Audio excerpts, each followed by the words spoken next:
Professor Dr. Pushpanathan sir has joined the meeting now, and I request you to give the introduction of sir to all the participants. Thank you. Thank you so much, madam. Good morning, all, and good morning, sir. Myself, Dhananjay Deshmukh. I am assistant professor at Indian Institute of Teacher Education, and it's my pleasure to introduce Pushpanathan sir today. And thanks to the HRDC Gujarat University to give this opportunity to me. Professor K. Pushpanathan sir is a professor at Faculty of Education and Psychology and the Department of Educational Administration at Maharaja Sayajirao University, Baroda. And sir has done BSc, B.Ed, M.Ed, M.Phil in Education, MA in Sociology, PhD from MS University, Baroda, in topic covering that the decentralization of educational administration. And sir is working from 1997 in the Department of Education. In his tenure, Zuri has chaired so many administrative posts like different committees, and sir is working sir has a 23-year working experience. The area of interest of sir is educational administration, teacher education, sociology of education, research methodology, and ICT in education. So sir has numerous publications and research projects. Sir has done so many international and national collaboration for their research projects. So sir has published near about more than 10 books in educational administration, teacher education, and covering different areas of education and administrations. Sir has presented and published so many papers in the same area. And sir has 2 national awards, one from the Ministry of Textile and the one from the Tezpur University, Tezpur. Sir has given near about more than 50 teacher talks on the same topics of the educational administration and leaderships. Sir has chairing the so many committees and the participant or member of the so many committees like SLATE exam, NET exam, school management committees, and other committees. Sir has also organized near about or more than 20 academic programs for the different level of professionals in the field of education. So this is the brief about sir, and I request sir to kindly give their opinion or expert talk on the today's topic, that is educational administration and leadership. And thank you, sir. I am on the behalf of HRDC Gujarat University. I welcome you and welcome to all the participants. Thank you, ma'am. Thank you so much. Thank you. Thank you very much. Let me thank the organizers, Indian Institute of Teacher Education, the unique university in the country, for inviting me to share some of my research ideas and the kind of work I've been doing in the area of educational management and leadership. And I also appreciate the interest of all the teacher educators who have gathered here for this refresher course during the time of pandemic, the time of uncertainty. And in the time of uncertainties, we always look for someone who can guide us.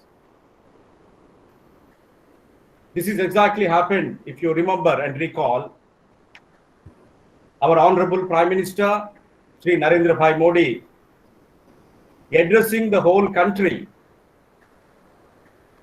and giving motivation and the support that the entire mechanism of the country is for you, and therefore nothing to worry, and you can position yourself well by taking care, by maintaining certain protocols. Friends, the management or the leadership are very important thing in any organization. Let me show you my presentation. I think I'm sharing my presentation. Hope you are able to see that now. Is it clear to you? Are you able to see my? Yes, sir. Yes. Is it clear? Yes, sir. Or should I Yes. make it the slideshow?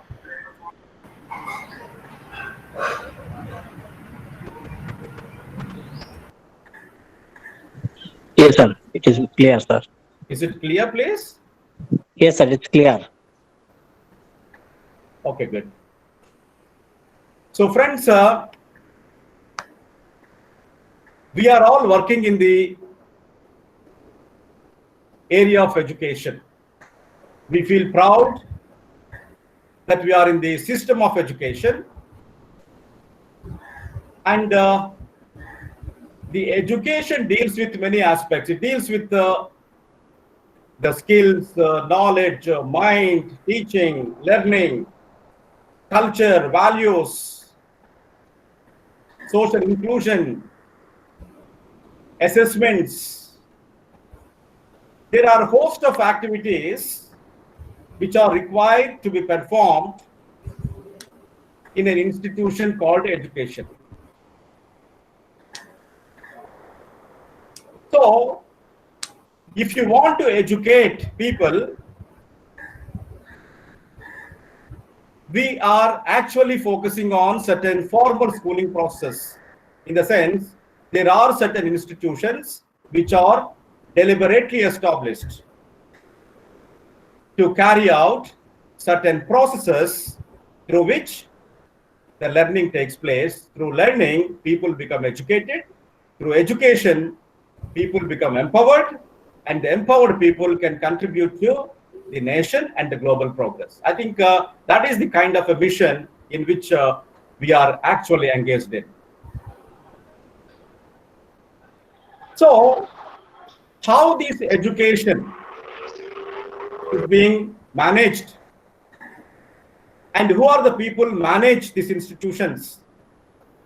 Thereby, the kind of purpose with which these institutions are established can be effectively and efficiently fulfilled. So, friends, I want to position my talk today within the framework of education, because usually when we talk about management and leadership, you come across these two words more in business organizations. In fact, most of the theories what we have taken and applied to education are from business. But a business organization and an educational organizations are entirely different. One is profit making, other one is service oriented. Therefore, positioning a leader into these organizations also differ. Friends, today I would like to share how this education is being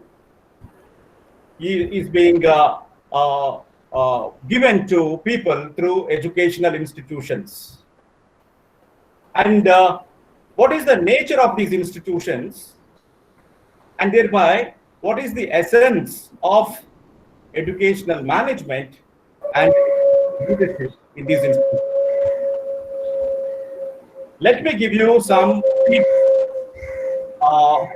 history. You know, to manage education in this country, a huge country, we need to have an education policy. And we have been, celebrating that after 34 years, we got a new policy, National Education Policy 2020.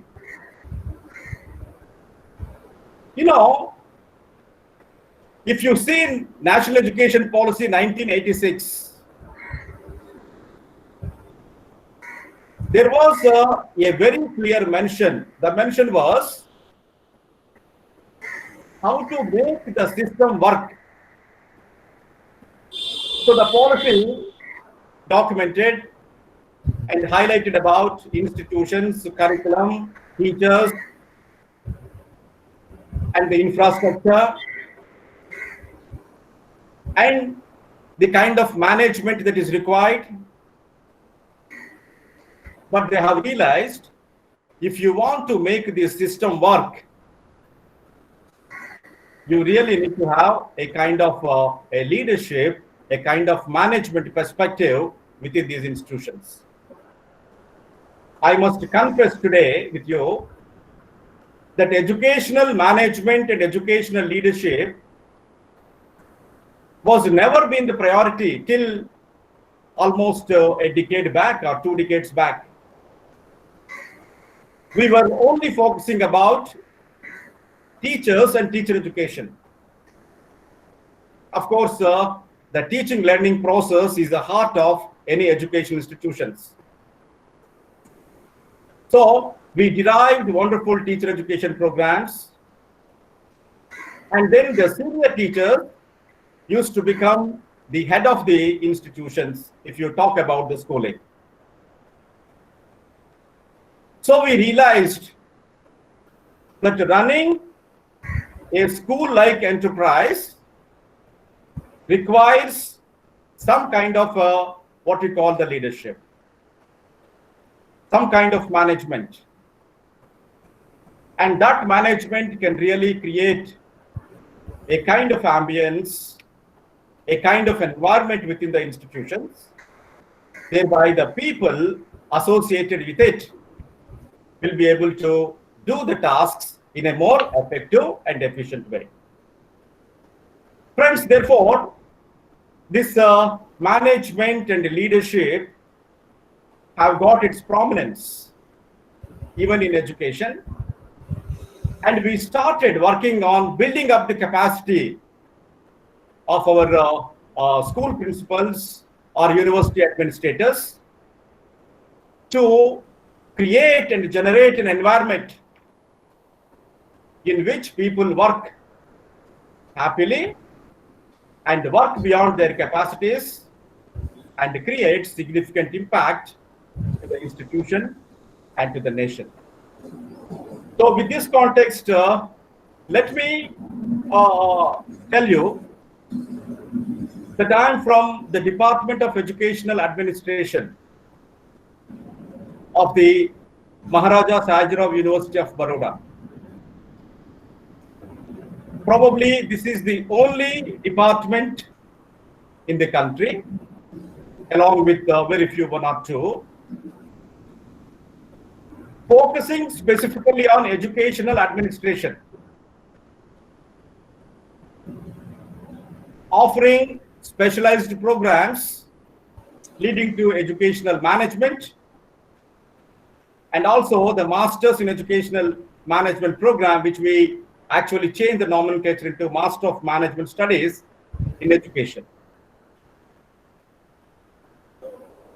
So we designed the whole program by understanding the systems approach in education, which is a very, very important. If you want to understand educational administration and management, which will come later, we need to understand the systems approach in education, which means an educational system, whether it is micro or macro, has to be seen from a systems point of view. Therefore, we call it as an organization, which means there are different elements which are positioned strategically, having their own task responsibility areas, which are actually interconnected, and their concerted effort result into the institutional growth. This is what the systems approach actually talks about. So understanding an organization from a holistic point of view and realizing the whole is made up of certain parts.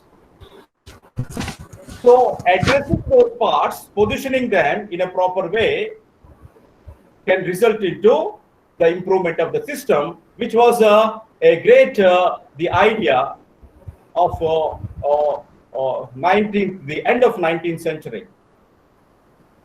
Therefore, people started looking organizations from a holistic point of view and try to understand what the system looks like. Friends, if you want to begin with the systems approach to an organization, there are certain characteristics usually we come across. One is every system is a part of the larger system. You call it as a supra system, which is true. An institution in Baroda or in Ahmedabad is a part of the system of education in the country. And the country's education system is a part of the entire education system of the globe. So it is a part of supra system. There is a supra system, and every system has a subsystem. So the system is further divided into subsystems, and these subsystems are interdependent and interrelated, which is a very, very important thing. Therefore, in an organization, the subsystems are not working in isolation, but they need to work in cooperation and collaboration. They are interdependent and they are interrelated. And friends, please understand that system absorbs human members from the external environment and making the outsiders into members and vice versa, because the system cannot work unless and until the human resources get into and take up the responsibilities and perform as per the desired procedures. Therefore, there is a constant flow of people coming in and coming out, but at the same time, they need to understand that they are interrelated and interdependent within the kind of a framework in which they work.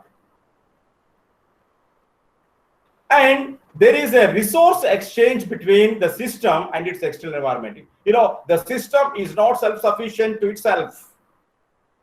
There is always an exchange of resources between the internal and the external systems, environments.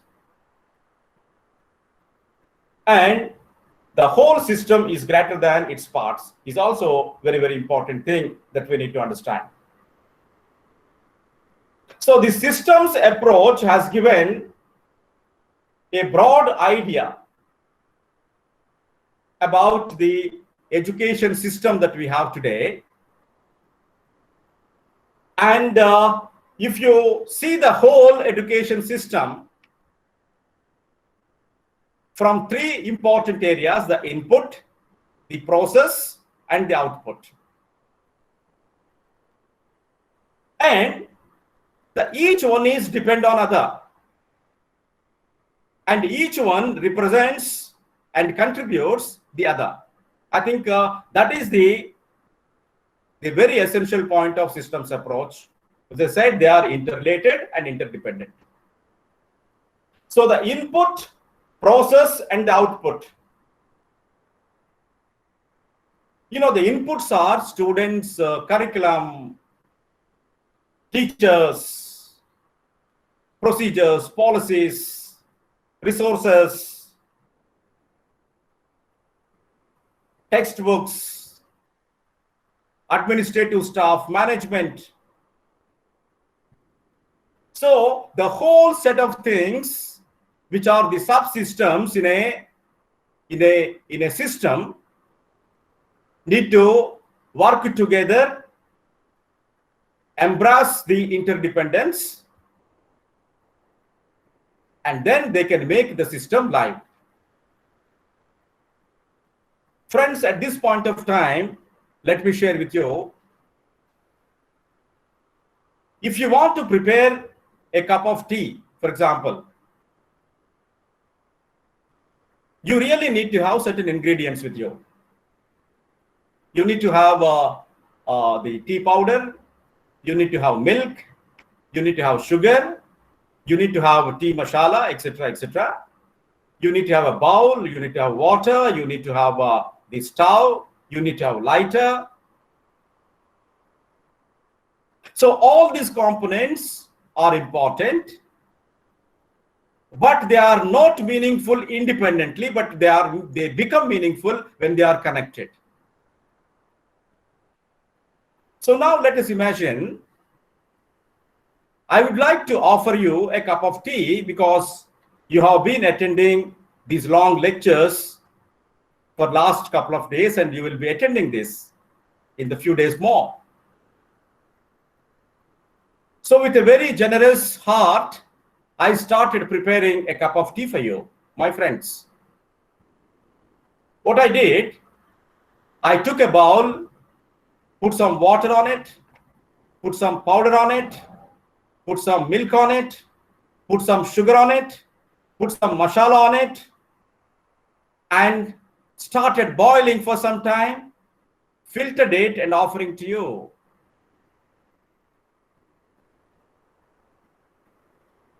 Friends, would you be comfortable to accept my tea? I'm sure you accept, maybe because I prepared for you, but there will be a lot of inhibitions in your mind. The inhibitions could be the tea may not be tasty because I put something, some water, some milk, some sugar, and some masala, and some boil, some filter. Friends, you must realize here, if you want to make something tasty like a tea, the proportion with which you need to add your ingredients makes a big difference. What is the quantity of a particular ingredient is required to prepare certain amount of tea, that actually results into the quality of a tea. Friends, management in the systems point of view is also the same. You may have teachers, you may have resources, you may have a curriculum, you may have money, you may have rules, regulations, etc., etc. But if all these things are not positioned proportionately at appropriate time, at appropriate magnitude, these things will not make any difference in the institution. So what is required is you need to have an individual, you need to have a system through which you make certain decisions with respect to what is required to make the organizations vibrant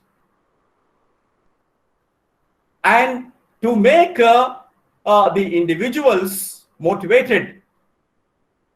Friends, please remember that educational organization or any other organization that you talk about, they are not simply the mechanistic organization, they are human organizations. The human beings are the heart, because they are the people who have to understand their roles and responsibilities and perform, and thereby they derive certain results to the organizations. And when we talk about human organizations, human beings have very specific characteristics because they are human beings. What you are today, probably not the same tomorrow. Why tomorrow? Not even after an hour. So there is a human motivation. There is a human intelligence. there is a human socio-economic backgrounds, human likings, human dislikings, human wants. So, unless and until institution handles these human components, connect to the institutional, what you call the policy perspectives, you cannot really make the institutions work with what you call efficiency and result into certain outcomes. So friends, we need a system of educational administration and management. I'll tell you that usually administration, management, leadership, these are the words usually you come across. And people differentiate, though they are similar, they differentiate on certain areas. But usually the administration and the management is the recent word, and administration used to be the word, and there is a kind of the interplay between these two words. Nothing to worry about those. So educational administration is regarded as the process of integrating the appropriate human and material resources that are made available to make effective for achieving the purpose of an educational institutions. Friends, this is a very important definition. Usually, if you see the dictionary meaning of administration and management, you come across administration is to manage and manage is to administer.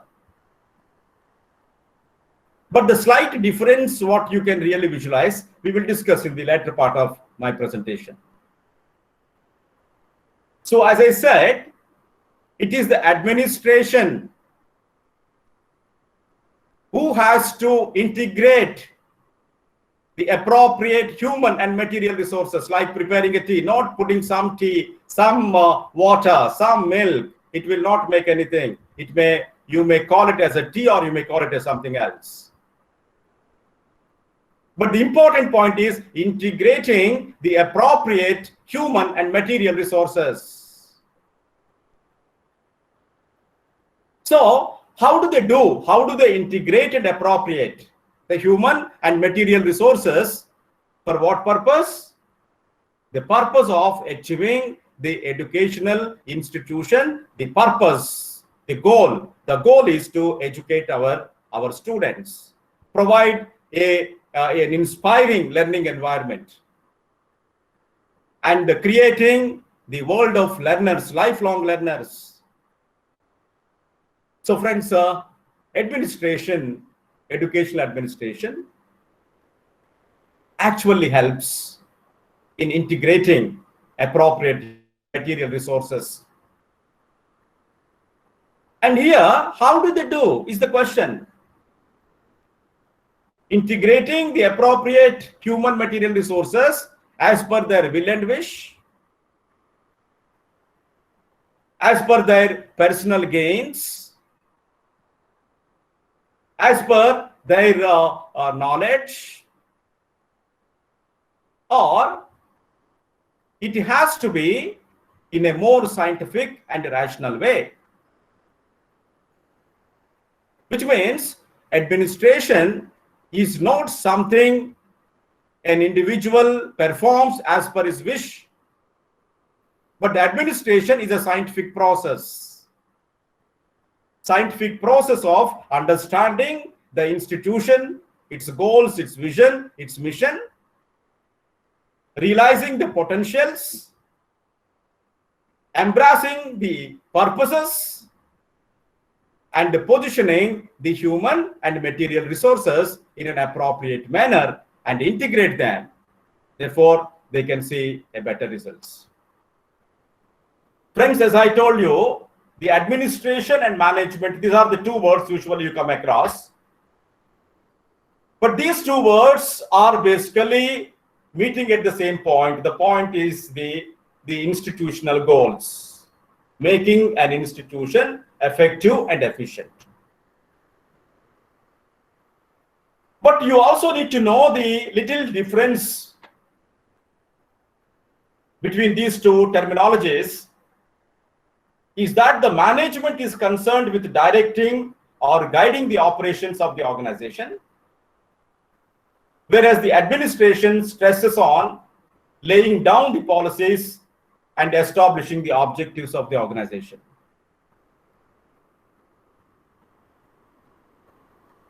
If you really read these words in a simple way, there is a lot of overlapping of the responsibilities they do. So I take it administration used to be the word which is more of policies, and management is the word which is concerned working with people in the organizations. So administration also referred to a business administration. Here the business is the business of the organization. It's not a business like an industry. So a business of the organization means what organization is meant for. Is the management of an office. It involves the efficient organization of people, information, and other resources to achieve organizational goals. So friends, this management and administration, especially when we understand in educational context, what we see is the administration is the terminology essentially used in the literature coming from United States, American school of thought. And management is the word usually you find in the literature from the British school of thought.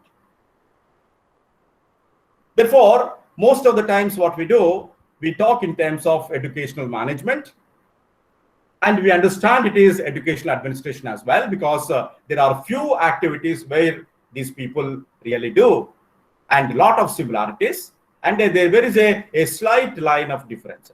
That's not so much essential to understand. So friends, let us talk about when we know the management is important in the institutions, and how this management thought evolved over a period of time. To present before you today, there are certain theories of management that we have. The scientific theory of management, then the systems management theory, and the contingent management theory, and authoritarian and participative theories of management.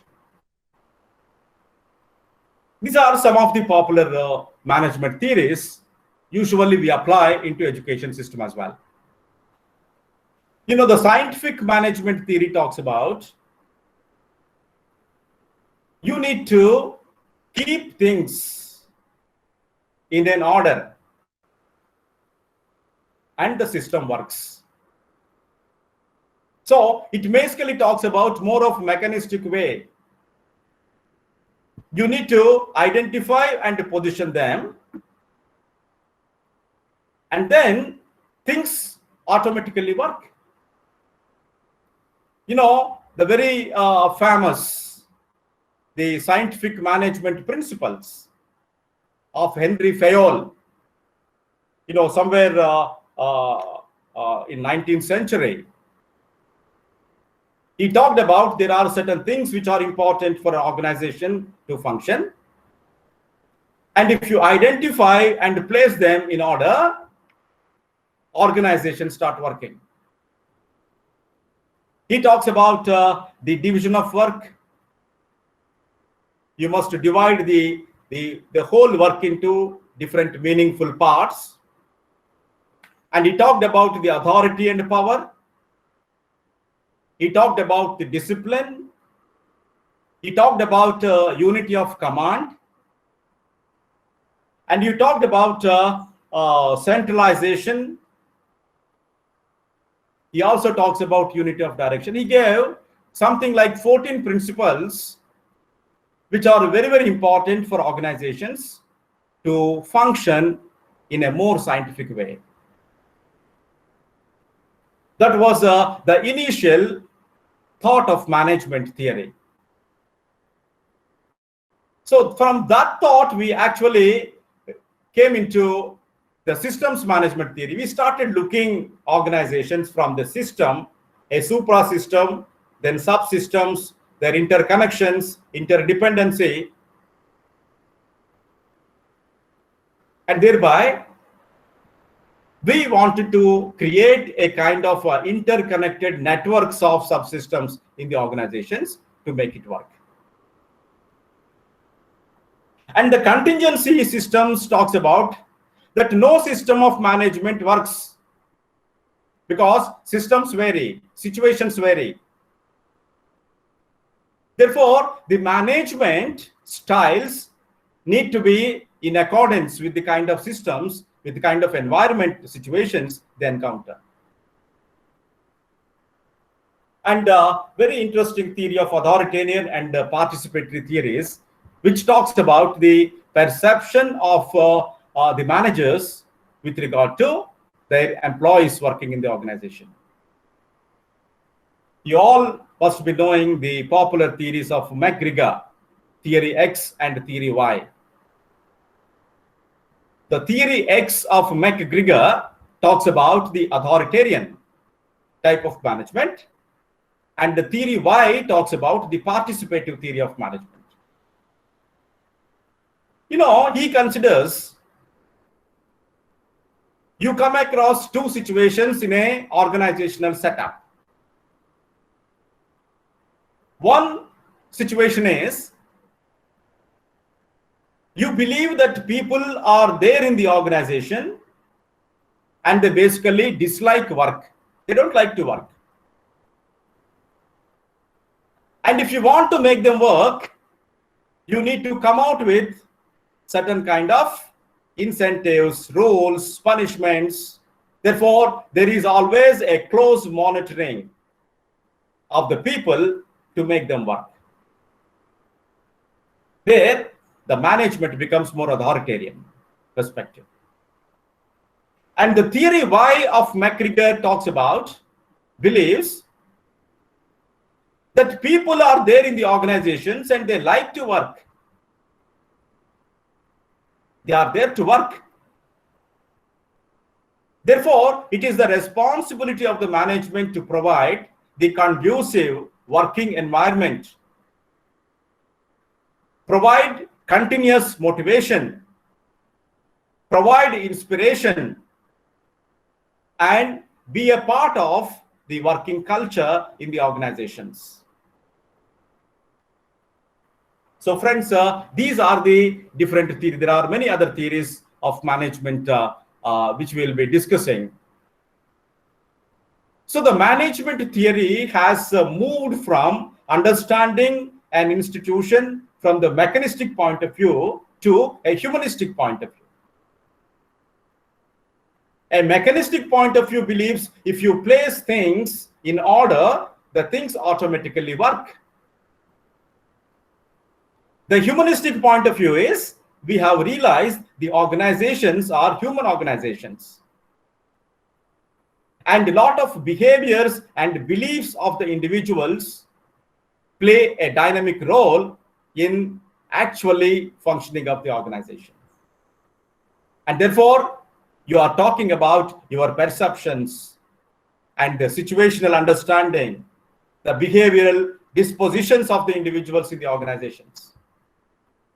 So that's how the journey of understanding management in the organizations have moved from scientific management to today we are talking about the humanistic management, the human concern, how to stimulate, how to inspire individuals. Thereby, individuals play active role in the organizations. Thereby, you shift to the leadership. You know, all managers need not be leaders, but all leaders are managers.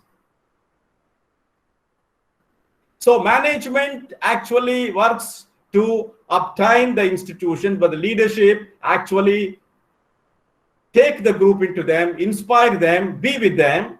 Therefore, they transform the organizations by transforming the individuals. Friends, what do managers do in the organizations? As I told you, what do they do? I told you it is a process of integrating appropriate resources within the organization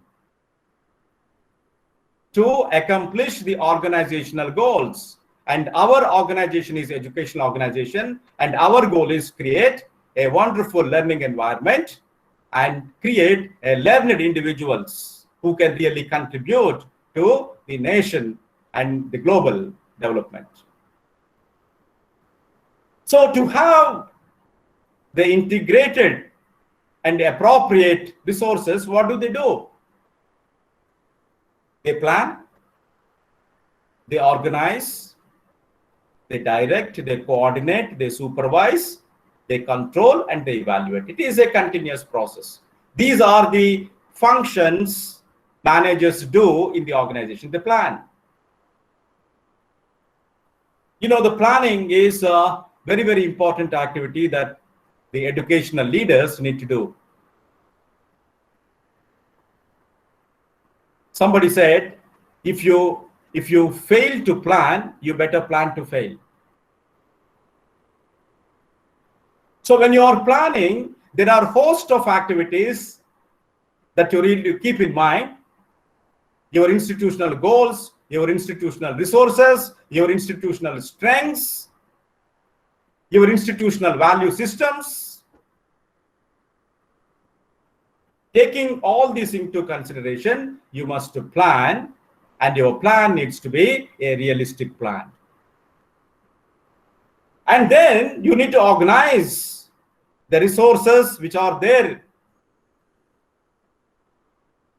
in the direction of your planning, and then coordinating these resources, and also supervising and controlling. Supervising in the sense you must, a leader or the manager need to see to what extent the resources which are actually being used are appropriately performing their responsibilities. So all these activities, all these functions that managers do in the organization, they plan it, they organize, they direct, they coordinate, they supervise, they control, and they evaluate. So by performing these activities, they will be able to integrate appropriate human and resources. What do you call it? Human and material resources, human finance resources, curriculum resources, time as a resource. So friends, we need to understand all these resources that we have in education institutions. They have to be planned, they have to be organized, they have to be directed, they have to be coordinated, supervised, controlled, and evaluated. What are those? We have human resources, we have curriculum resources, we have material resources, we have finance as a resource, and we have time as a resource.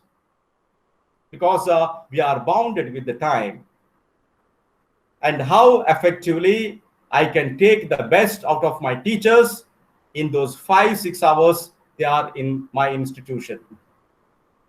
How my learners can have the better learning within the span of 1 year that they are with me.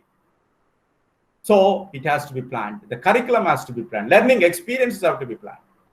The human task responsibilities have to be planned. So it is not an easy task. It is a very intellectual and a very, very, what you call an important tasks for the managers to do it. So usually we think that, you know, to become a manager or to become an administrator is a very, very important, is very, very simple. Because if you see the popular definition of management, the Robinson's definition, it says management is the art of getting the work done by others.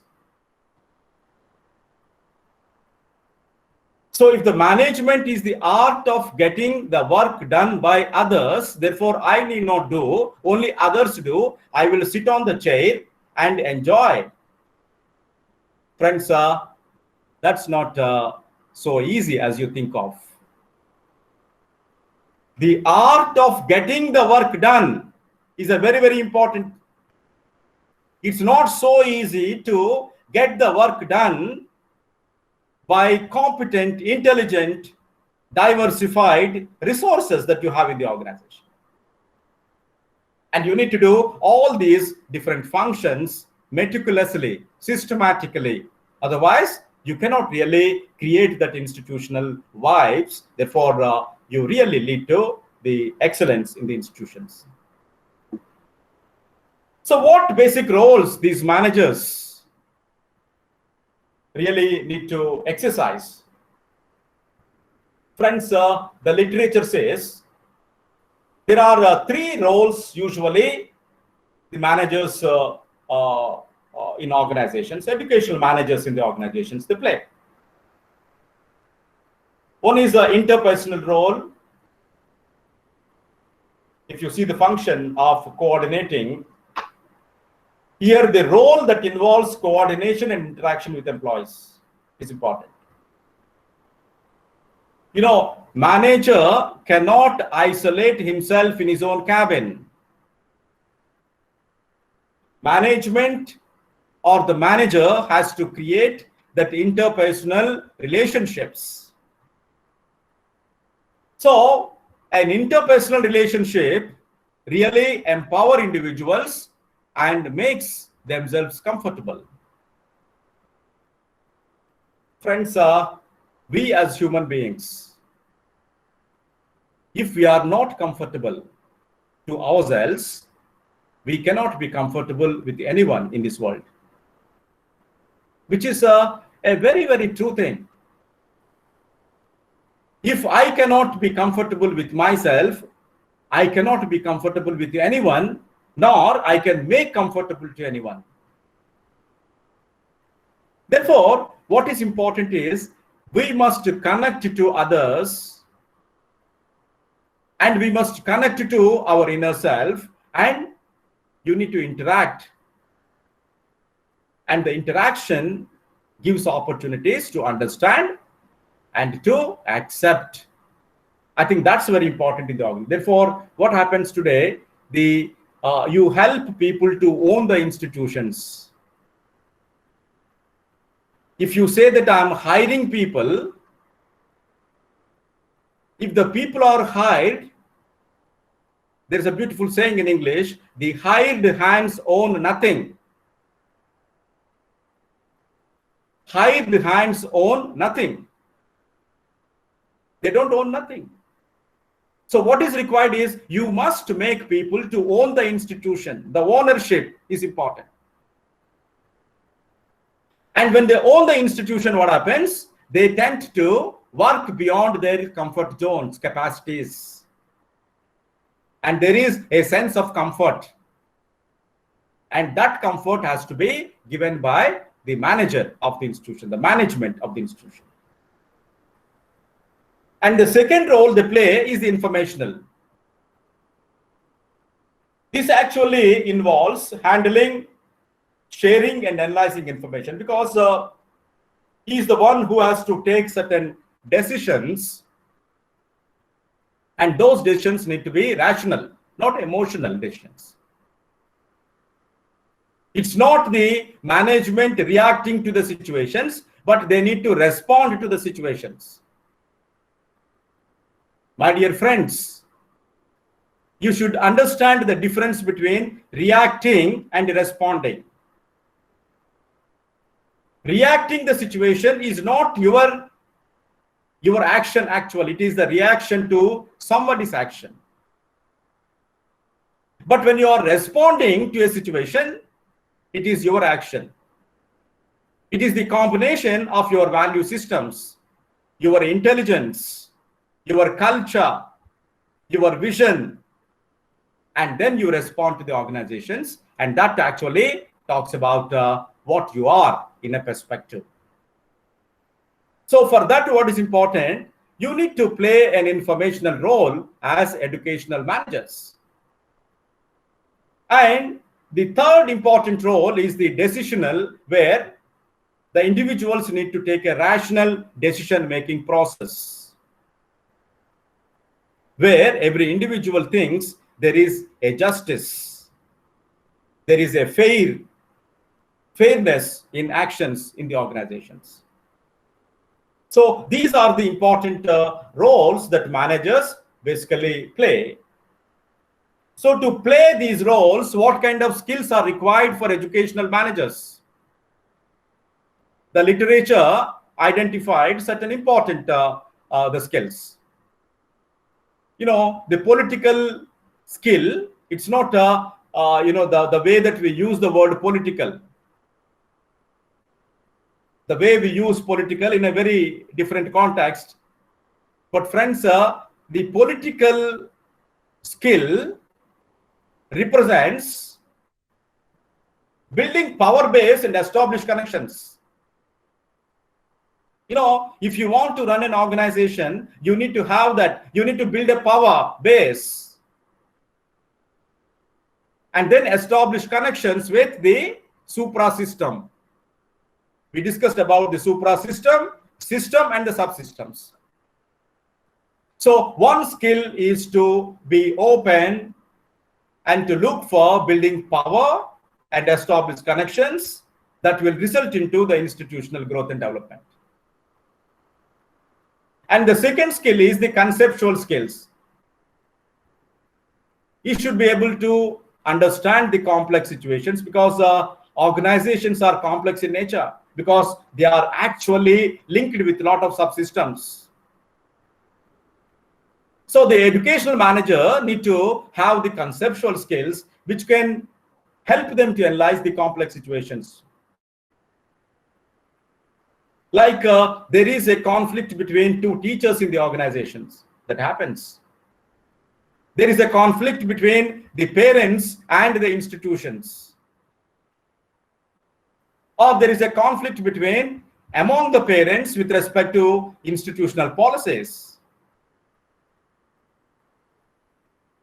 Friends, there are a host of complex situations that educational managers face daily, and therefore they should have the conceptual skill of analyzing them and positioning them properly. And I already discussed about the interpersonal skills, and the diagnostic skills are also important. The educational managers need to have the ability to visualize most appropriate response to a situation, which means they never allow things to happen casually. It's not a casual attempt to a problem. It is a deliberate diagnostic way of attending a problem to resolve is important. So the educational managers need to have the diagnostic skills to analyze and synthesize and visualize the kind of response needed to the situation. And leadership skills, the ability to lead the groups and sustain that spirit in the team. And the technical expertise is the expertise with respect to the kind of domains that is actually dealing with. So what are the domains usually educational management deals with? One is the domain of knowledge. So the leaders need to have the kind of knowledge which is essential to impart within the institutions, and the kind of knowledge which is important for teachers to deliver those with respect to methodologies, the assessments, and many other aspects. And the domain of relationships. What kind of relationships are actually needed in the organizations? Therefore, they result into a kind of a family, a kind of environment. Friends, these are some of the skills which leaders need to do it. As I told you, we also look for the leadership within the institutions. Now, I'm trying to introduce another word called leadership. And management and leadership are different.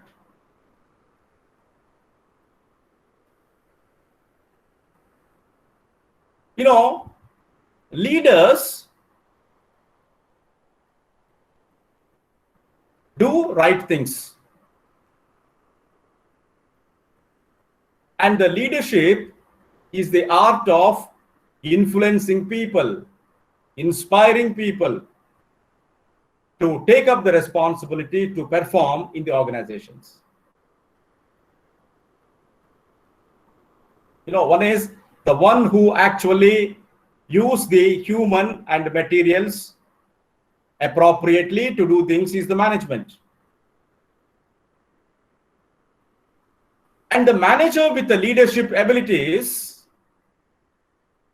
will go a little bit beyond and inspire people, motivate them, and influence their work efficiency.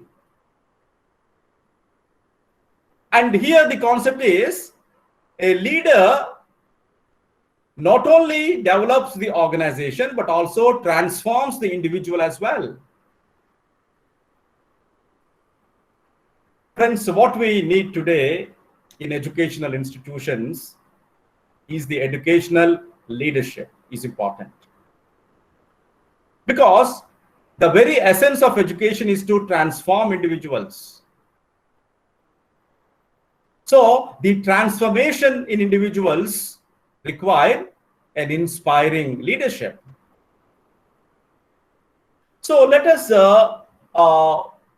just go back to the historical development of this leadership idea.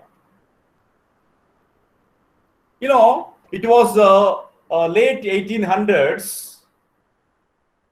We used to have a popular belief about a great man theories of leadership, which means leadership is not everybody's cup of tea. Only few people are the leaders, and they only lead the organizations, and you need to follow. Probably with the virtue of their positions, the backgrounds, that was the kind of a social system that we used to have in those times, where the great kings and kings used to rule, and they are considered to be the masters of everything, and their orders are followed, and the next generation automatically take up that. So great man theory, you need to really become a great man, born in a great family, to become a leader. That was an initial idea which was emerged somewhere in 1800s, looking into that kind of the cultural aspects of the society. And this great man idea then gradually evolved into a trait-based theories of leadership, which is also very, very a popular old theory, which talks about leadership is by leaders' characteristics, most of which are considered innate. So you cannot become a leader unless and until you have certain leadership qualities in them, qualities in you, characteristics of leadership in you. They listed down several psychological characteristics of individuals mapped with what leaders need to do. They talk about extroversion. They talk about what you call optimistic. They talk about interpersonal. So these are some of the characteristics which actually contribute a person to be a leader. So we call it as a trait-based leader when the knowledge of psychology, understanding human behavior came in 1900s. Then people started understanding the personality traits of individuals, and that really shaped their behavior. Therefore, we used to believe of that time that leaders are born and not made. Whether you talk about the great man theory or the trait-based theory, they basically believe in leaders are born but not made. But friends, there was a shift in the middle of the last century in the history of educational leadership. And the scholars started thinking that leadership is shifted from the study of traits to the study of behaviors, which is a very, very important shift that happened in the entire gamut of educational leadership. So the idea was, it's not the trait which is important, but with the help of the traits, what kind of behaviors leaders exhibit. So what actually it is? It is not who the leader is, but what the leader does has been given a focus.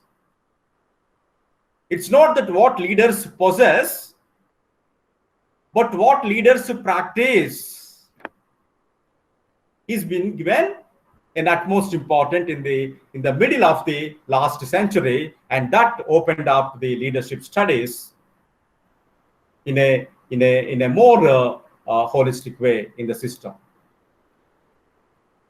So friends, we started understanding now that you are not made a leader by your job title.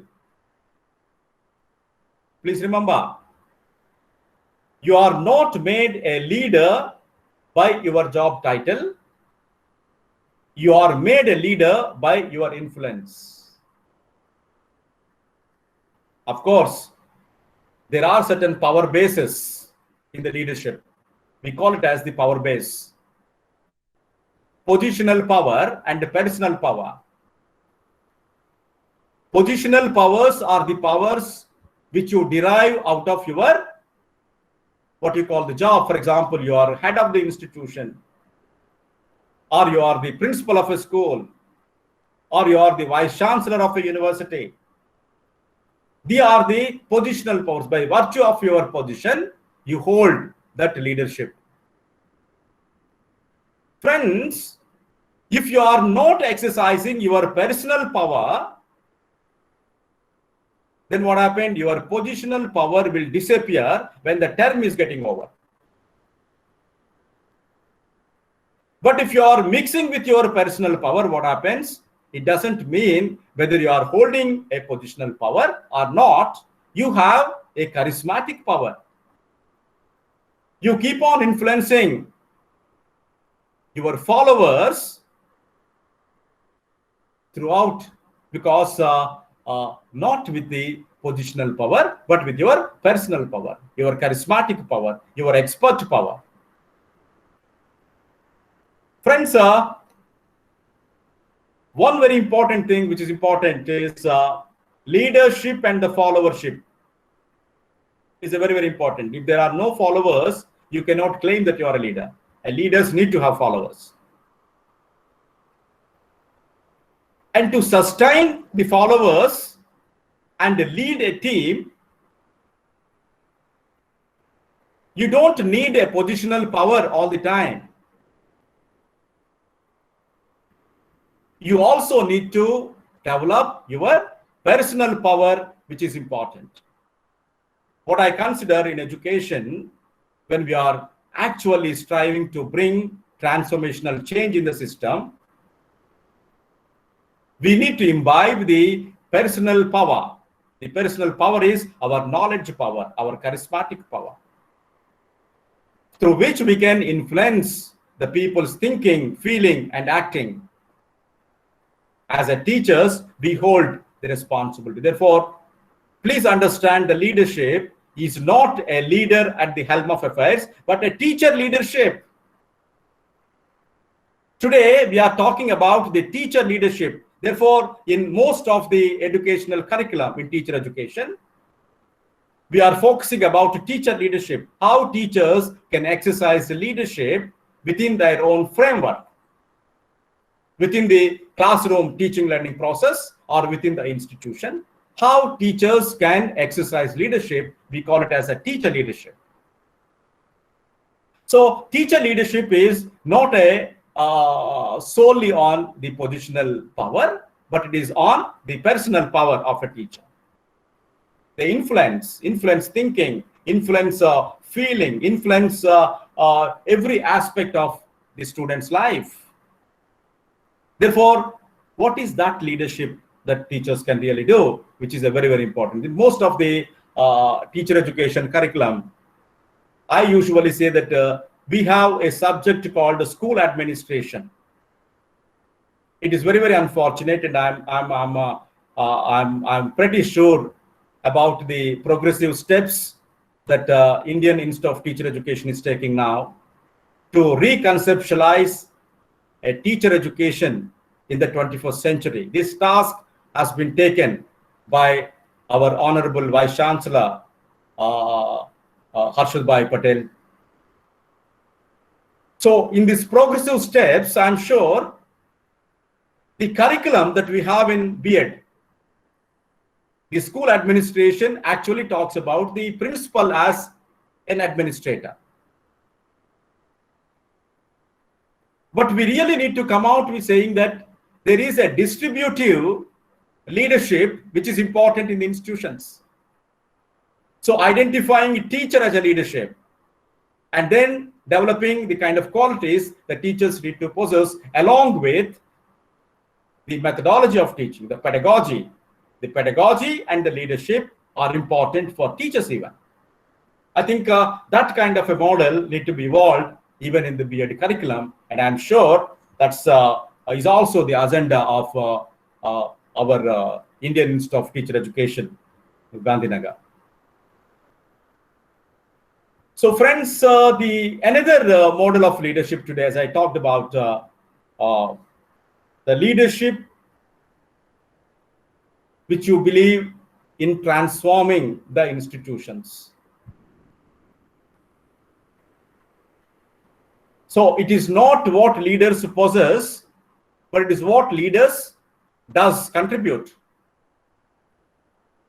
So in the recent times, 1970s, the Byrne has proposed two kinds of leadership, very, very popular leadership styles now. One style is the transactional leadership, other one is transformational leadership. You know, the transactional leadership is a leader influences others by what they offer in exchange, the transaction. Like, you know, setting up things, you call it as a incentivizing the process. So if you believe that if you do well, you will be incentivized, then that really helps us to do well. So your focus is only transaction. To what extent a particular transaction happens effectively and efficiently. And then Burns realized transactional leadership will not bring an enduring effect on the institutions and individuals. You know, the endurance, a long-lasting impression, influence, which is a very, very important in educational systems today, and they coined it as a transformational leadership within the institutions. You know, what is the talk about transformational leadership? Very, very important thing. It talks about a leader connects with followers in such a way that it raises the level of motivation and morality. You know, two things important, motivation and morality. So what happens? These individuals raise from their level, internalize the value systems, and meticulously practice with a high degree of motivation and ethics in the organization. Therefore, transformational leadership is important in educational settings today. So what do transformational leaders do in education? What they're supposed to do in educational organizations? When we say that leaders in educational settings require to be transformational lead, and they have to exercise transformational leadership, what we mean is transformational leaders need to perform 4 different activities. One is idealized influence. They influence people, but the influence is with ideals. You know what is ideals? Ideals is values. Ideals is ethics. Ideals is some kind of a desired degree of performance with value systems. So the first one is they do idealized influence. And the second one is the inspirational motivation. You know, it's not motivation like an immediate motivation in terms of monetary, etc. But it is an inspiration. That motivation inspires individuals to continue to do it. You know, if you see the Maslow's hierarchy of needs, if you fulfill one need, the another need emerges. So in the organizations, if you give incentives for work, and the followers will have a different kind of incentives, and you reach to a peak where those incentives cannot be met by the organization. Therefore, what transformational leaders do, they motivate, but the motivation is inspirational motivation. The motivation is within intrinsic in nature, not extrinsic in nature. So they do inspirational motivation. And the third important task transformational leaders do is intellectual stimulation. So they have the intellectual, the dialogue and discourse to create, to synthesize, to critically analyze, and generate a spark in the mind of the followers. Therefore, they will be able to understand and come out with alternative mechanisms. So friends, transformational leaders also do a kind of intellectual stimulation. It's not a mechanistic way of having things in a routine way, but for every experience is a new experience because it is coupled with your intellectual thinking, your intellectual discourse and dialogue. And the fourth important activity which transformational leaders do, and they need to do in educational setting, is individual consideration. Understanding that no individuals are the same. There are a lot of individual differences. Thereby, a leader is not following a generic model of leadership style, but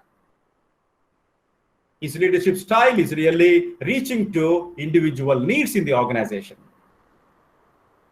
So friends, what we are looking for in educational setting now is the transformational leadership, which is important, where the transformational leaders focus about the idealized influence, the influence coupled with the ethics and values, and inspirational motivation, which is a long-lasting and endurance, which is intellectual stimulation, where the mental faculties are actually used to create new things, generative new things. And the fourth one is individual consideration, where every individual is given importance and recognized, and thereby you make people more comfortable in the organizations.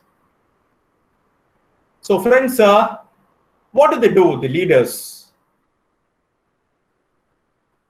Certain terminologies that we use, I just would like to make a mention, is vision, focusing on the long-term vision, which we discussed, inspiration we talked about, persuasion, using excellent leading skills to bring people willingly along with the correct path. Willingness is important. There are two things that makes people work in the organizations. And the leaders need to understand that. One is the ability, other one is the willingness. Ability is your skill set, your knowledge and skills. And the willingness is your predisposition of your mind, your readiness to work.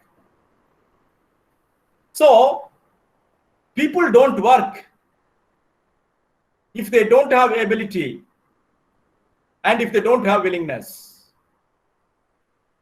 But understanding people and making people able and willing is the essence of the leadership. You know, you may come across a 4-window model of this. If you put ability and willing, you come across in your organizations, there are few people who are able but not willing. Friends, they have the ability to do it, but they are not willing to do it. You find people in your own organization, just to reflect. And you also have a set of other people who are not able but willing. They don't have the ability, but they are willing to do it.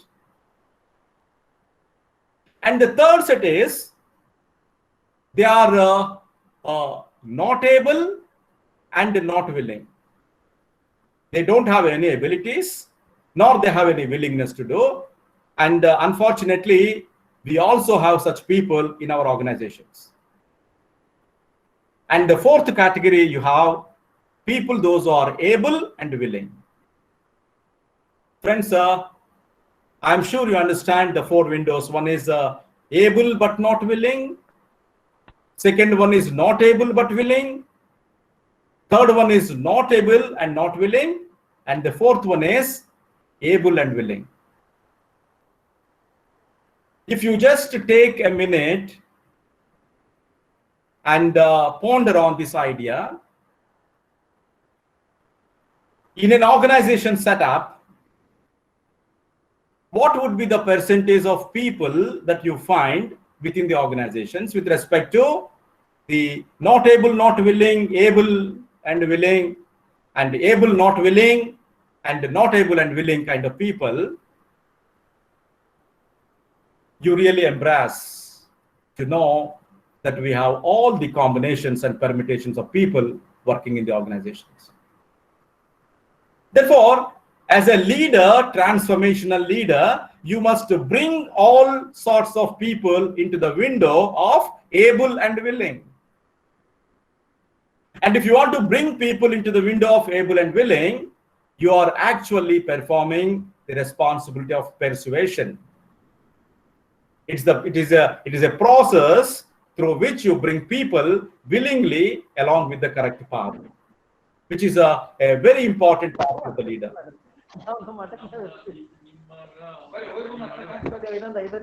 Hello, I request all of you to mute your mics. And another important task is the teamwork. You know, a leader is not the one who does the work. A leader is the one who leads the work. He's a teamer. He's a team. And the team should have confidence, comfort, and courage to do. And the courage comes out of encourage. The courage of followers comes out of the encouragement of the leader. And building relationship, listening, counseling. You know, one important thing is listening. This is a very, very important quality for every leader. But most of the time, what happens, we are impatient to listen to others. But we are passionate to make others listen to what we say. And the moment we consider a positional power to leadership, we want others to listen to you. But if you want to build up a personal power of leadership, you develop the habit of listening to others. So, being able to listen even to the smallest number of the team is a very, very important for transformational leadership. The counseling is an important thing that they do. Coaching they do. And mentoring and teaching, they do. Leading the correct performance and expectations. Being the leader in a successful team is also important. This is what I expected for a transformational leader to exercise. So friends, what we discussed is the qualities of educational leaders that you have: effective qualities, action orientation, mentoring and empowering, teaching excellence, and research and scholarship is important in educational setting today. And the leaders need to exercise on all these different aspects, which I already discussed with you. So when you talk about school leadership, leadership at the school level, and you can consider school even at the university. You know, in some of the universities, they call departments as the school. For example, JNU, they call it, or the IGNO, they call it as a school of education. So take the school is a generic term. So there are certain activities which leaders do from a systems point of view. These things are essential. And to make these things operational effectively and efficiently, teachers and the leaders of the institutions need to understand the responsibilities and to position it. And friends, leaders are very, very important in the organizations, and they provide courage, they provide hope, they generate aspiration, and they create a context in which risk-taking is possible, and they guide us through the ethical practices. I think the courage, the hope, the aspiration, the risk-taking, and ethical behaviors are essential in educational systems. So if we want to realize the National Education Policy 2020 into its the realistic, progressive way in education system, we all need to develop these leadership competencies, leadership skills. And we need to develop our teachers to have the leadership competencies. Therefore, it is the responsibility of the teacher educators to focus on the leadership development of teachers along with the pedagogical development of the teachers.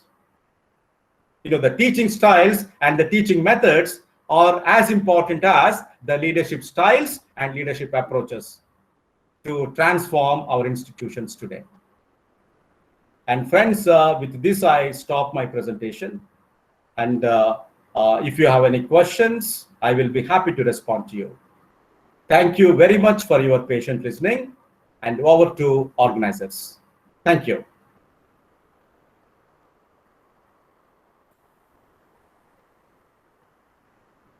Sir, I have one question. Please. Hello, sir. Hello, sir. Yes, please. Yes, please. Yeah. Am I audible? Sir. Yeah, sir. Yeah, If, please. there are many people in an organization who have leadership quality, will it affect the subordinate? Yeah. So, Mr. Litandas, you are Mr. Litandas? Yes, sir. Yes, sir. Yes. Can you introduce yourself a little bit and elaborate your question a little more? Sir, I am assistant professor in IAC Agartala. Okay. Yeah, good. So, what is the question about, please? Sir, my question is, if there are many people in an organization who have leadership qualities, will it affect the subordinates? See, that you are actually talking about, it's a good question. You are actually talking about the positional power of a leadership. You know, in any hierarchy, you don't have many, leaders in a, what you call horizontal, vertical leadership management styles. And if you see in the corporate sector, the leadership is not the vertical or horizontal, but it is a cyclic structure where everyone holds leadership within their work institutions. For example, if you talk about a principal of a school, probably is a positional power. He exercises that power which is given by the position. That doesn't mean the other members of the institution who possess leadership qualities should not exercise. They must exercise within the particular work frame. Like when I talked about teacher leadership, teachers need to have a scope to exercise leadership within the classrooms or within the responsibilities which are given to them. So a teacher need not be a principal or need to wait till he becomes a principal to exercise leadership. I think that's a very important aspect which we need to impress on the people in the organizations. Okay, we need to have a leader, one leader, and the leader is not one, but is one who coordinates the efforts and competencies of other people. Therefore, it is a concerted effort. I think that kind of an impression which we need to make it. Yeah, thank you. Thank you, sir. Yes, any question that you have it? I think we have 4 minutes more as the time given to me by the organizers. Nice to see you, Sheetal Helaya. Good afternoon, sir. Sir, am I audible? Hello? Hello, sir. Am I Yes, audible? you are audible. I'm saying nice to see you, Sheetal Helaya. Thank you, sir. Even, sir, I am happy to see you and listening you. It's really make me to be there and having the experience of attending your class. Thank you. So it's really good. Sir, you have explained the theories of management. So in that theories of management, you have mentioned about the various aspects. But if we talk about the education, sometimes we find that it is not applicable. All the theories, we need to make somewhere mixture of this. So I think, just I'm sharing my experience, that I think when as a teacher, I have to deal with the students. Sometimes I need to be an authoritarian. Sometimes I need to be a little bit democratic with the students. And sometimes I need to give a freedom to the students so that they can do the their work. Yes, yes. So I understood your question. You know, that's what the theories actually talks about. It is not a static theory or notion about leadership. It is a dynamic in nature. You know, today we are talking about the situational leadership. A leader is the one who adopts to the situation and apply the leadership style and approach. So the situational leadership actually talks about what you say. It's not necessary if the leader continues to be an autocratic leader, then he cannot be a good leader. And the leader need to understand and adopt to the situation. And his main goal is not to compromise, but the main goal is to see the institution is progressed over a period of time. Are you getting my point? So what is the nature of the situation? For example, you are in a military zone, and there the autocratic leadership is a very, very important thing. There is a unity of command, an order and action. But in a classroom setting, we talk about learner-centered education. We don't want teachers to really order our students. We need to have a kind of a conversation, dialogue between the teachers and the learners and come out with a common, acceptable, the standards, and that really engage them into the work. I think the situational leadership talks about understanding the situation and then exercise your leadership style, because your style of leadership must transform the individuals and the institutions. I think that's the kind of the notion. Yes. Sir, one question I have, sir. I have one question. Yes, please. Please, Yes, sir. Please introduce yourself and then ask a question. Yes, sir. Myself, Dr. Parthasarathi Ghosh. Yeah, from Agartala, IIC Kunjaban, Agartala.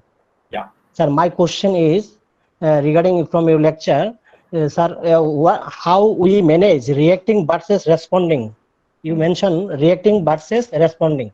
That's right. So how do you manage this thing? And also, sir, can you just give one or two, what is the characteristic of natural leadership, natural leader? Okay. So is Okay, it sir. Thank you, sir. Parthasarathi? Ghosh, sir. Ghosh. Parthasarathi Ghosh. Ghosh. Yes, sir. Yes, sir. Yes, sir. It's good. Good question. Good question. Yeah. See now, in physical sciences, Yes, sir. we have for every action there is an equal and opposite reaction. Reaction. We all Newton's know heart law. that. We, Yes, we sir. actually educate in schools to our children. Okay. Yes, sir. But in the real life, what happened? If you react to the actions of others, those reactions are not your reactions. You are not your actual actions. They were prompted by somebody's what you call probings. Yes, sir. They want you to do this because that they did with this like you, and they know pretty sure they are. If they say this to you, and you will immediately say something. Yes, sir. So you are basically operating on a mechanistic way of responding. So what is important is you are not reacting, but you need to respond. You know, responding essentially includes you listen to what somebody says to you, and then what happened? You reflect and you make use of your intelligence, knowledge. You couple with your value systems, and then you give a response to a person and you own that response. So friends, most of the times if you see how crimes happen, somebody said like this and therefore I did like that. Yes. Without understanding, by doing so, what kind of problems you are facing later, the consequences are missed. So there is a danger in reaction that the consequences will not be taken into consideration. So when you respond it, what happens? You actually understand the consequences of your response. And you are well aware, if I say like this is actually meets my value system.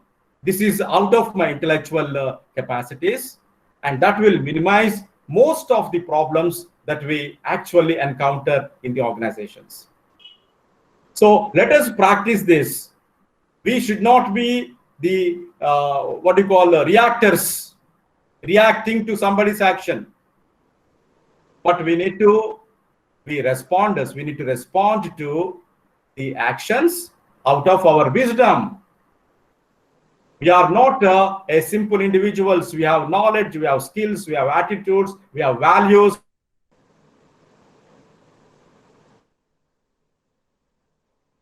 We have our own resources, and how we make use of proper way, which is a very, very important thing.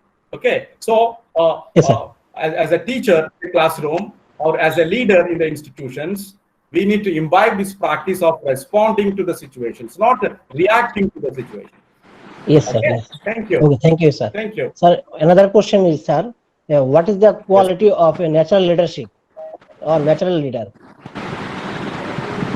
The quality. Hello. Yes, sir.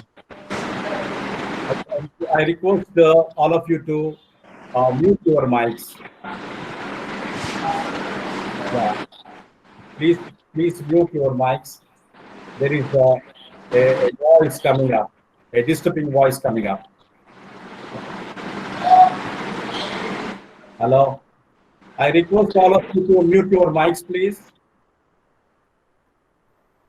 Yeah, there is one question that you are asking, how to develop leadership qualities. As I said, you know, leaders are not born, leaders are made.